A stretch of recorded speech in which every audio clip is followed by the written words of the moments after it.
ఖచ్చితంగా పరిశీలిస్తాం అధ్యక్ష. Next question అండి 639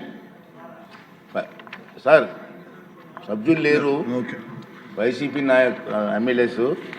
నా దీని మీద చిన్న వివరణ ఇవ్వాలనుకుంటున్నానండి. దయచేసి కూర్చోండి ప్లీజ్. ఇక్కడ సభలో ప్లీజ్ ఏమండి, సభలో చాలామంది సీనియర్ నాయకులు ఉన్నారు. ఇక్కడ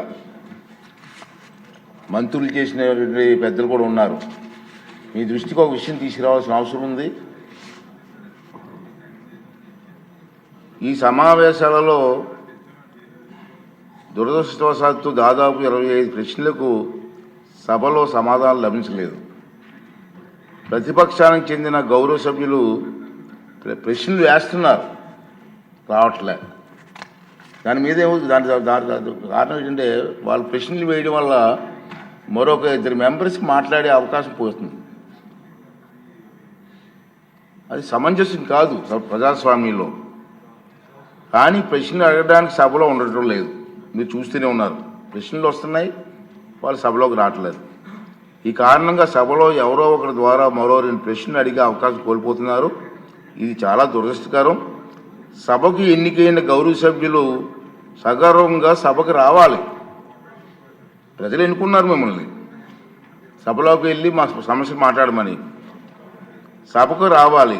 ఎవరికీ కనిపించకుండా వచ్చి సభ్యులు హాజరు పట్టికలో సంతకాలు చేసి వెళ్ళిపోతున్నారండి, దొంగలలాగా వచ్చి.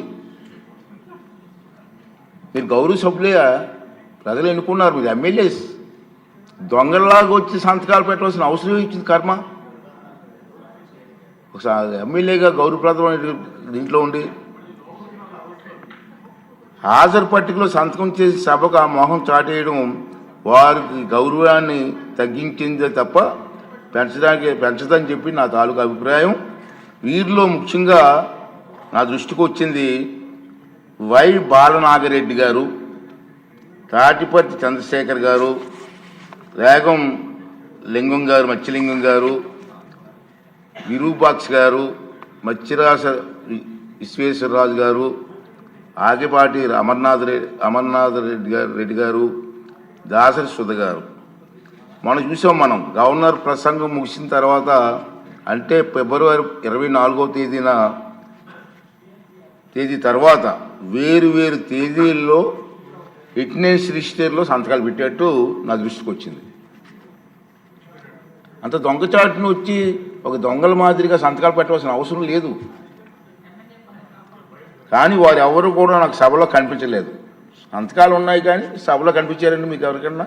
నాకైతే కనిపించలేదు. ఇది ఎంతవరకు సమంజసం వారే నిర్ణయించుకోవాలి. మనల్ని ఎన్నుకున్న ప్రజలు మనం ఆదర్శంగా నిలవాలి తప్ప ప్రజలకి, మీకు ఓట్లేసిన ప్రజలకి తలవంపులు తెచ్చేలే ప్రవర్తించకూడదని చెప్పి నా అభిప్రాయం. ఈ సభ ముందు పెట్టాలని చెప్పి నేను ఈ 2 విషయాలు మీకు తెలియజేస్తానండి. ఇప్పుడు వారు వేసిన క్వశ్చన్ కూడా ఇప్పుడు మళ్ళీ పోస్ట్ రాలేదు కాబట్టి డీమ్ టు ఆన్సర్గా ప్రకటిస్తున్నాను. నెక్స్ట్ క్వశ్చన్ 551 మినిస్టర్ గారు ఫరూక్ గారు.